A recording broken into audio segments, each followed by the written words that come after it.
종교개혁가 존 칼빈은 그의 기독교 강요라는 유명한 저서에서 제1권 제1장을 시작할 때 하나님을 아는 지식과 우리 자신을 아는 지식은 서로 연결되어 있다라는 주장으로 시작합니다.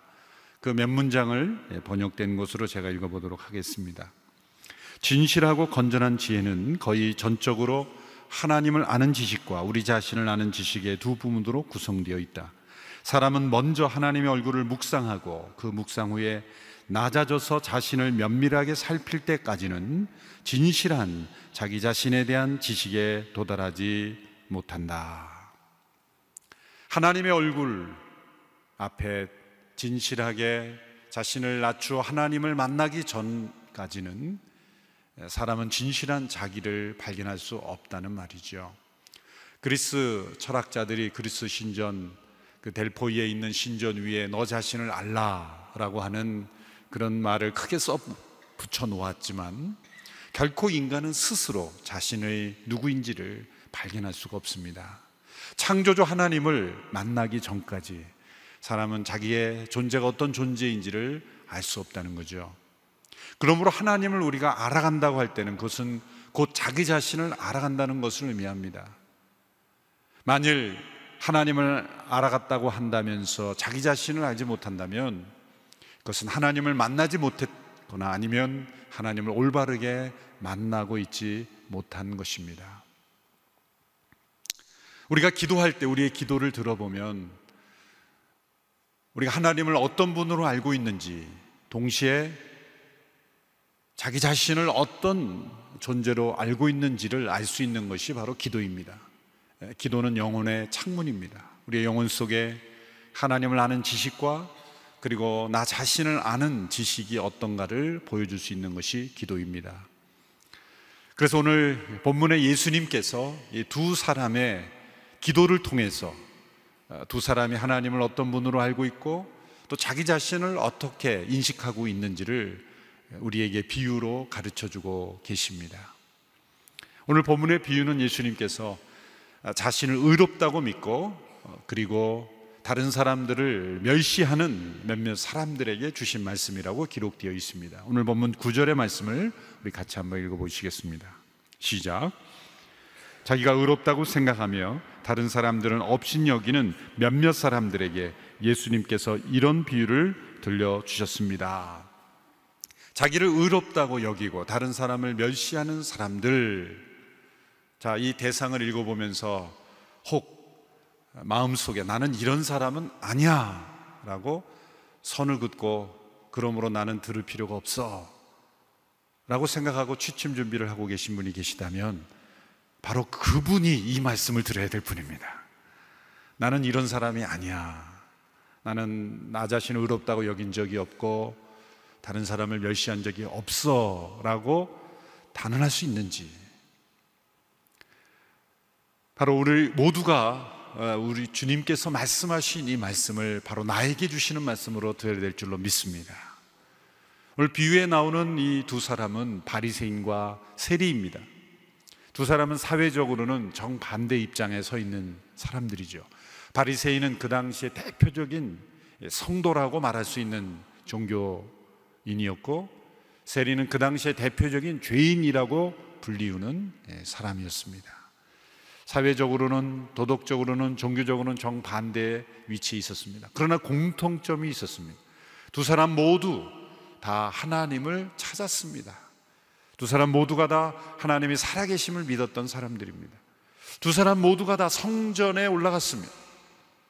그들이 자연 속에 있는 어떤 하나님을 찾는 것이 아니라, 성전이라는 것은 이스라엘 역사가 담긴 곳입니다. 하나님이 그 택한 백성들을 만나시는 장소로서 그 성전과 더불어서 일하시는 하나님, 약속을 주시고 그 백성들을 때로 심판하시는 이 역사 속에 일하시는 하나님을 만난다는 것을 의미하죠. 또 그들은 모두 기도했습니다. 그래서 하나님께서 응답하신다는 것을 믿는다는 것을 보여주는 거죠. 이 기도 모두에 그들의 자기 인식이 나타납니다. 자기 자신을 어떻게 생각하고 있는지가 드러나죠. 차이가 여기서부터 나타납니다.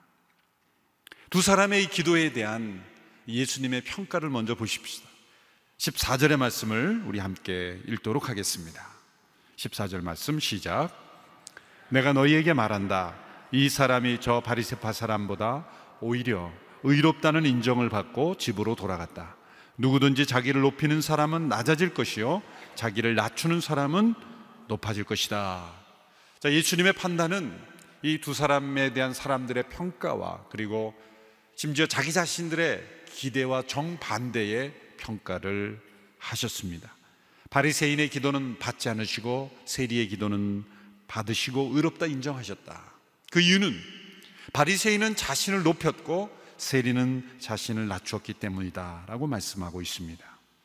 자, 이제 본문의 이 두 사람의 기도를 통해서 왜 이 두 사람이 서로 정반대의 판단을 받게 되었는지, 그리고 많은 사람들이 기대했던 것과 같지 않는 정반대의 판단을 받게 되었는지를 함께 살펴봄으로써 우리 자신의 모습을 발견할 수 있게 되기를 바랍니다. 먼저 바리새인의 기도에 나타난 그의 문제를 함께 살펴보겠습니다. 오늘 보면 11절, 12절에 나오는 이 바리새인의 기도를 함께 읽겠습니다. 시작.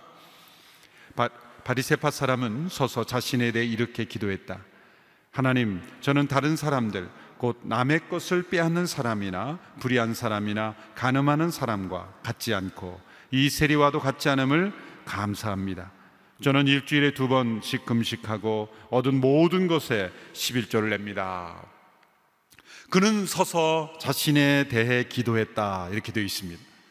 자신에 대하여 기도했다. 그 기도의 내용이 하나님이 아니라 자신이라는 거죠.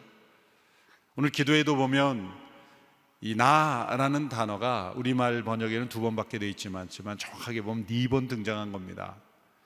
기도의 내용이 전부 나 자신입니다. 하나님이라고 서두에 하나님을 부르긴 했지만 예의상 한번 부르고 나머지는 전부 자기 자신에 대한 내용으로 가득 차 있는 것이죠. 자신에 대하여 기도했다라는 것을 이 원문에 가깝게 번역을 하면 자기 자신에게 기도했다, 이렇게 번역이 됩니다. NASB라는 영어 번역에 보면은 praying this to himself, 자기 자신에게 이것을 기도했다. 기도는 대화입니다. 그런데 이 사람의 기도를 보면 하나님 말씀하시는 걸 듣고 하나님께 자신의 말씀을, 자신의 소원을 아뢰는 그런 대화로서의 기도가 아니라 자기 자신에게 말하는 독백, 자기 자신에게 갇혀서 자기 자신을 향하여 말하고 있는 듯한 그러한 기도의 모습을 보여주는 것이죠. 엄밀히 말해서 바리새인의 기도는 기도라 말할 수가 없는 것이죠. 기도란 유한한 인생을 뛰어넘으시는 무한하신 하나님, 전능하신 하나님, 나 밖에서 나를 창조하시고 나를 주관하시고 나의 인생을 심판하시는 그 하나님과의 만남, 하나님과의 대화가 기도인데, 자기 자신 속에 갇혀서 자기 자신을 향하여 자기 자신에 대하여 말하는 내용으로 가득하 있는 이 바리새인의 기도는 엄밀히 말해서 기도라 말할 수가 없는 것입니다. 그의 기도에는 감사가 나옵니다. 시편에 나오는 것처럼 하나님 감사합니다 라는 감사의 표현이 나오죠. 그런데 그 감사의 내용이 무엇입니까? 시편에 나오는 수많은 감사의 내용은 모두가 다 하나님이 행하신 일에 대한 감사입니다. 그런데 이 바리새인의 기도에는 하나님이 행하신 일에 대한 감사가 없습니다. 모두가 다 자기 자신에 대한 감사로 가득 차 있다는 것이죠. 두 번째, 그의 또 기도에 보면 죄에 대한 회개가 없습니다. 오히려 자신이 죄를 짓지 않았다는 것을 고백하고 있습니다. 이것은 일종의 자기 신뢰이죠. 하나님, 저는 남의 것을 빼앗지 않았습니다. 불의한 일을 하지 않았습니다. 간음하지 않았습니다. 세리처럼 잘못된 인생을 살지 않았습니다. 그는 세상의 도덕적 기준으로는 흠없는 인생을 분명 살았습니다. 그런데 그는 하나님께 의롭다 함을 받지 못하고 있다는 거죠. 세상의 관점에서 이해할 수 없습니다. 이렇게 도덕적으로 깨끗한 삶을 살았는데 왜 하나님은 인정하지 않으셨을까? 하나님이 도덕적인 것을 인정하지 않는다는 뜻이 아닙니다. 하나님은 우리 모두가 도덕적으로 훌륭하게 살기를 원하십니다. 그런데 그 도덕적인 삶이 하나님 앞에서 자신의 의가 되어서 나는 회개할 죄가 없다라는 근거가 될 때 하나님은 인정하지 않으십니다. 도덕의 한계는 무엇입니까? 다른 사람에게 해로운 일을 하지 않는 것으로 만족하게 된다는 거죠. 저 사람은 법 없이도 살 사람이야 라고 할 때 대개는 다른 사람에게 전혀 해로운 일을 하지 않을 때, 그리고 틈이 나고 때가 되면 어떤 사람들에게 어떤 선한 일을 행하는 것, 그것을 우리는 도덕적으로 선한 삶이라고 말하죠. 그러나 남을 해롭게 하지 않는 것은 도덕의 한 일부분입니다. 심지어 적극적으로 선을 행한다 할지라도, 원수를 사랑하는 그런 의를 행한다 할지라도 우리의 모든 의는 하나님 앞에서는 더러운 옷과 같다. 우리의 그 도덕적인 의가 하나님 앞에서 나의 의로움을 증거하는 근거는 되지 못한다. 하나님 앞에 내가 죄가 없음을 설명하는 근거는 되지 못한다. 아무리 도덕적으로 흠이 없고 세상 모든 사람들에게 존경을 받아도 하나님 앞에 설 때 우리 모두는 회개할 수밖에 없는 죄인이라는 것이죠. 한국 교회에 정말 성자와 같은 목사님의 삶을 사셨던 박윤선 목사님이 계십니다. 훌륭한 신학자이자 목회자이자 그리고 설교자였던 그분의 80세 된 이 생신 축하를 해드리기 위해서 후배들이 또 많은 목회자들이 그분을 존경하며 그분을 축복하고 존경하고 높였습니다. 그때 그분이 나와서 하는 인사말이에요. 여러분, 저를 높이지 마십시오. 저는 80년 묵은 죄인입니다. 80년 묵은 죄인입니다. 이러한 고백, 도덕적으로 아무리 흠없는 인생을 산다 할지라도 하나님 앞에서 나는 여전히 회개할 것이 가득해 있는 죄인이라는 것, 그것이 바로 참된 자기를 발견한 모습의 고백이죠. 이 사람은 죄에 대한 회개할 것이 없는, 회개가 없는 기도, 자기 의로 가득해 있는 기도를 우리에게 보여주고 있는 거죠. 자기를 참되게 발견하지 못한 것입니다. 또한 이 사람의 기도를 보면 하나님의 은혜를 구하는 겸손한 간구가 없습니다. 기도란 그 본질적으로 하나님의 도움을 요청하는 겁니다. 하나님의 은혜를 구하는 겁니다. 하나님, 저를 도와주십시오. 하나님, 저는 하나님의 은혜가 필요합니다. 하나님의 은혜가 아니면, 하나님의 자비가 없으면 저는 한순간도 살아갈 수 없는 존재입니다. 기도란 본질적으로 겸손하게 하나님의 도우심을 구하는 겁니다. 기도하지 않는 이유는 바빠서가 아닙니다. 교만해서입니다. 겸손한 사람은 하나님께 구합니다. 근본적으로 우리는 스스로 살아갈 수 없는 존재입니다. 하나님의 도우심이 없으면, 돌보심이 없으면 한순간도 살아갈 수 없는 저희들이기 때문에 우리는 기도를 통해 하나님의 은혜를 구하고 있습니다. 그런데 이 바리새인의 기도에는 하나님의 은혜를 구하는 겸손이 없습니다.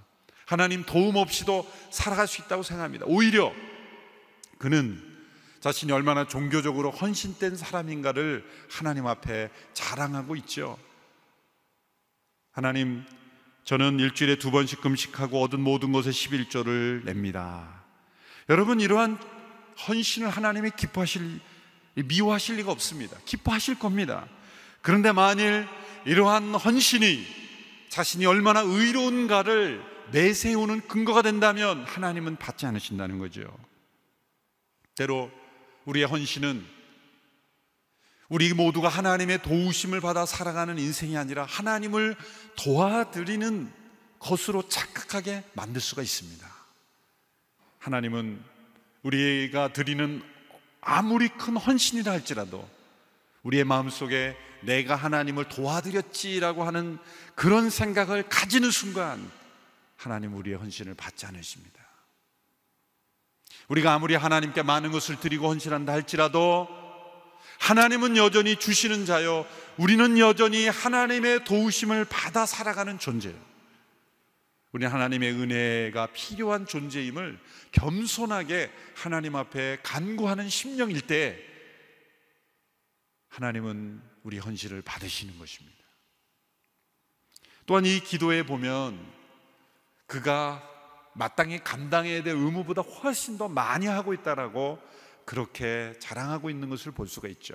유대인들 율법에 의하면 사실 금식은 1년에 한두 차례 국가적인 금식일이라든지 적어도 최소한 한 번만 하면 되는 거죠. 대속죄, 금식 때. 또 그들이 5월과 7일 역사가 흘러가면서 1년에 한두 차례 정도 금식하는 그런 전통이 생겨났죠. 근데 이 사람은 일주일에 2번씩 금식하는 거예요. 그러니까 1년에 한 100일 정도를 금식하는 거예요. 나는 보통 유대인들이 하는 것보다 훨씬 더 많이 의무를 행하고 있다, 그렇게 자랑하고 있는 거죠. 대개 11조는 땅 소산에 11조만 드리면 되는 걸 그는 모든 것에 11조를 내고 있다, 이렇게 하나님 앞에 자랑하고 있는 것입니다. 근데 여러분, 어떤 영역에 있어서 우리가 더 많은 의무를 행하고 더 열심히 행하는 모습을 보면 또 다른 영역에서는 우리가 아주 못하는, 평균 이하의 그러한 의무를 행하는 면이 많이 나타날 수 있다는 겁니다. 호세아서를 보면 이런 표현이 나옵니다. 이스라엘을 설명할 때 에브라임이나 너희는 뒤집지 않은 전병이다. 여러분, 우리가 그 부침개를 붙일 때 한쪽 면으로 계속 이렇게 붙이고 있는 거예요. 그럼 어떻게 됩니까? 아래는 완전히 타고 위는 설리게 되는 거죠. 뒤집지 않은 전병이다. 그게 우리의 때로 영혼의 상태를 보는 거예요. 한쪽에는 엄청난 뭔가 헌신과 의무를 행하는 것 같지만 또 다른 영역에서는 하나님 앞에 합당하지 못한 그런 모습이 있는 것. 우리의 모습이 뒤집지 않은 전병. 이 사람은 일주일에 2번씩 금식하고 그리고 모든 것에 11조를 바치고 그러한 종교적 의무를 행하고 있지만 한쪽으로는 전혀 설익은 익지 않은, 이 뒤집지 않은 전병과 같은 모습. 하나님은 우리의 모든 삶을 보고 계시는 거예요. 그런데 우리 자신은 어떻게 자기를 발견합니까? 자기가 열심히 하고 있는 것만 보는 거예요. 자기가 열심히 금식하고 11조 내고 열심히 하는 것만 보고 지금 설익은 부분, 하나님 앞에 합당하지 못한 부분, 전혀 의무를 행하지 않는 부분은 보지 않는 거예요. 우리의 이 영성의 균형을 잡아야 되는 거예요. 성경을 열심히 공부하는 그런 사람들은 지적으로 열심히 그렇게 하나님을 알아가고 있는데 실제로 순종해서 복음을 전하고 다른 사람들에게 말씀을 전해서 열심히 전도하고 헌신하는 일에는 게을리할 수 있는 거예요. 그런데 한쪽에 열심히 한다 해서 나는 훌륭한 신앙이냐 이렇게 생각하고 자기를 굉장히 자랑스럽게 생각해요. 나는 훌륭한 신앙이냐, 나는 열심히 신앙생활을 하고 있어라고 생각해요. 그런데 뒤집지 않은 전병일 수가 있어요. 또 한편에 개인적으로 기도를 열심히 할 수는 있습니다. 그런데 정말 몸으로 헌신하는 그런 봉사에 있어서는 전혀 관심이 없을 수 있어요. 정반대도 마찬가지예요. 열심히 전도하고 선교하고 봉사하고 하지만 내면의 기도, 하나님의 말씀을 깊이 묵상하는 것에는 전혀 관심이 없이 나는 열심히 봉사하고 있어 라는 것으로 나는 하나님 앞에 합당한 사람이라고 생각할 수 있는, 모두가 다 뒤집지 않은 전병과 같은 그런 모습.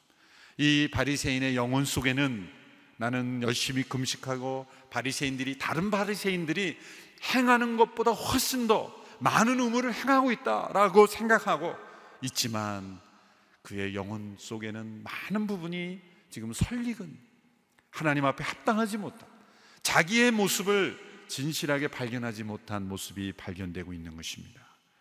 그런데 그의 기도에서 나타난 가장 중요한 문제는 뭡니까? 그것은 자기를 발견하는 방법이 자신보다 못한 사람과 비교하면서 자기를 발견하고 있다는 거예요. 여러분, 비교에는 언제나 기준이 중요합니다. 그런데 이 바리새인은 누구와 비교했습니까? 함께 성전에서 기도하는 그 세리를 머릿속에 떠올리면서 하나님, 저는 저 세리와 같지 않음을 감사합니다. 그리고 많은 사람들이 비난하는 불의한 돈을 탐하고 착취하고 간음하고 불의를 행하는 저 사람들과 같지 않음을 감사합니다. 그가 자기를 신뢰하고 자기를 자랑하고 자기 만족에 빠지게 된 근본적인 판단의 기준이 그는 하나님 말씀이 아니라 다른 사람들이요, 다른 사람일 뿐만 아니라 자기보다 못하게 살아가는 사람을 기준으로 해서 자신을 평가한 거예요. 그는 아래를 내다보면서 자기를 평가하고 자기를 발견한 거예요. 그러니 자기는 성인과 같은 삶이요, 자기만큼 훌륭한 사람이 없어 보이는 거예요. 왜? 기준이 자기보다 도덕적으로 못한, 자기보다 하나님을 모르는 그런 세리와 죄인들을 내려다보면서 자기를 평가했기 때문이에요. 우리가 자기 자신을 발견할 때 기준을 무엇으로 삼냐에 따라서 우리는 참되게 자기를 발견할 수도 있고 자기를 왜곡되게 발견할 수도 있는 거예요. 우리는 비교하지 않을 수는 없습니다. 그러나 그 비교의 기준이 무엇이냐가 중요하죠. 이 바리새인은 자기의 영혼을 발견할 때 기준을 다른 사람과 비교했어. 그리고 다른 사람과 비교했을 뿐만 아니라 자기보다 못한 사람을 내려다보면서 평가했다는 것, 이것이 이 영혼의 가장 중요한 문제인 것입니다. 만일 저와 여러분이 신문지상이나 방송이나 또 혹은 다른 소문으로 많은 사람들 앞에 부끄럽고 불의한 삶을 사는 사람들을 기준으로 해서, 그래서는 안 되는 삶을 사는 사람들을 기준으로 해서 나를 평가한다면, 나는 저 정도는 아니지, 나는 저렇게 심각하진 않지, 깨어지고 상처 입은 가정들을 보면서 우리 가정은 저런 수준은 아니지, 무엇인가 잘못된 상태에 있는 사람들을 기준으로 해서 나를 평가하면서 나는 저렇지는 않아 감사해 라고 그렇게 자신을 평가한다면 그것은 그것부터가 자신을 잘못 발견하는 기준이 되는 거예요.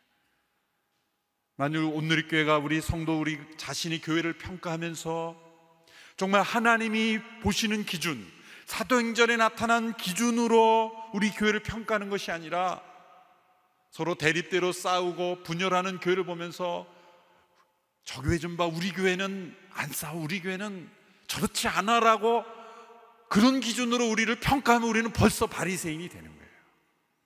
얼마나 쉽게 우리는 좋지 않은 모습에 처한 기준을 놓고 우리 자신을 평가합니다.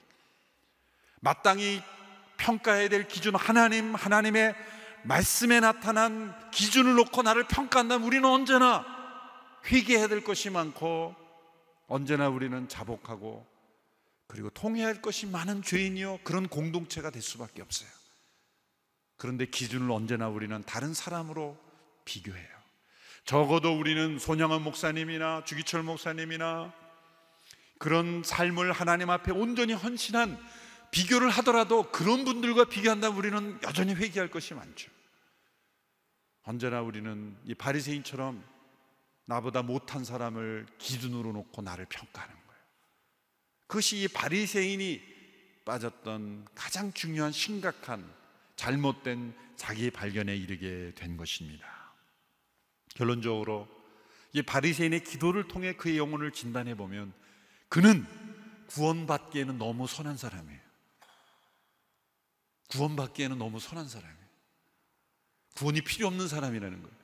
하나님의 은혜도 필요 없고 회개할 이유도 없고, 그는 자랑할 이유밖에 없고, 자기를 신뢰하고 그리고 자기 만족에 빠진 영혼, 겉으로는 하나님과 가까운 사람인 것 같지만 내면적으로는 하나님의 은혜가 전혀 필요 없는 인생. 이것은 마치 이런 것과 같습니다. 어떤 사람이 병원에 가서 의사 선생님을 만났는데 의사 선생님이 왜 오셨습니까? 어디가 안 좋으십니까? 말할 때 이렇게 말합니다. 의사 선생님, 저는 아주 건강합니다. 저희의 폐, 심장은 아주 튼튼합니다. 저는 저 바깥에서 기다리는 수많은 환자들과 같지 않습니다. 검사해 보시면 알겠지만 저는 아주 튼튼하고 제 나이에 비해서 아주 건강한 몸을 가지고 있습니다. 자, 그렇게 말한다면 의사 선생님이 뭐라 그러면 얘기했어요? 왜 오셨어요? 저 바쁩니다. 빨리 나가세요. 그러지 않겠습니까? 병원을 찾고 의사 선생님을 만났다면 자신의 문제가 무엇인지 겸손하게, 저는 문제가 없는 것으로 여깁니다만 틀림없이 어딘가 문제가 있을 것 같습니다. 하나님 앞에 하나님, 저는 세상에 도덕적으로는 제가 잘못 행한 일이 없는 것 같지만 하나님의 말씀에는 분명히 저는 죄인이요, 제 머릿속에는 회개할 일이 떠오르지 않습니다. 이것 또한 자의 죄의 문제일 것이라고 생각합니다. 그렇게 하나님 앞에 나의 마음을 살피면서 나가는 것이 합당한 태도이죠. 이제 예수님께 의롭다 평가를 받은 세리의 기도를 함께 살펴보겠습니다. 13절의 말씀 우리 함께 읽겠습니다. 13절 시작. 그러나 세리는 멀찍이 서서 하늘을 쳐다볼 엄두를 내지 못하고는 가슴을 치며 말했다. 하나님, 이 죄인에게 자비를 베풀어 주십시오. 그의 기도의 내용보다 앞서 그의 행동에서 그가 얼마나 회개하고 있는지를 보여주죠. 그는 멀찍이 서서 하늘을 감히 우러러보지 못하는 그런 죄책감에 사로잡혀 있습니다.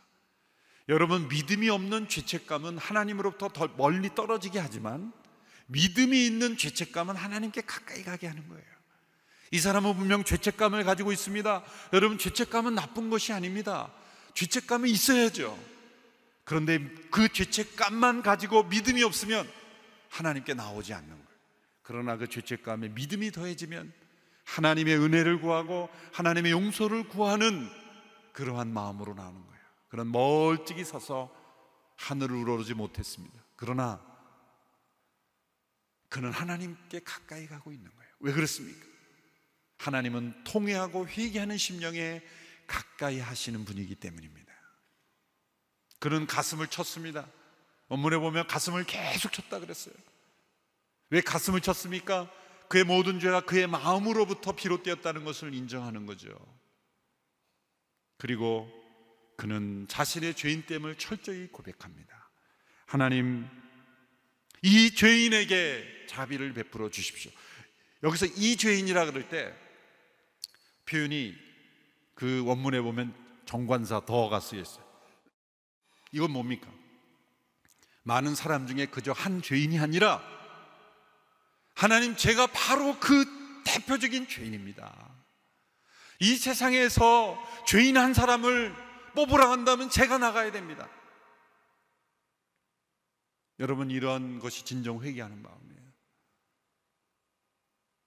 모두가 죄인이라 그래도 나는 저 사람보다는 덜한 사람이야 라는 생각이 우리 마음속에는 있죠.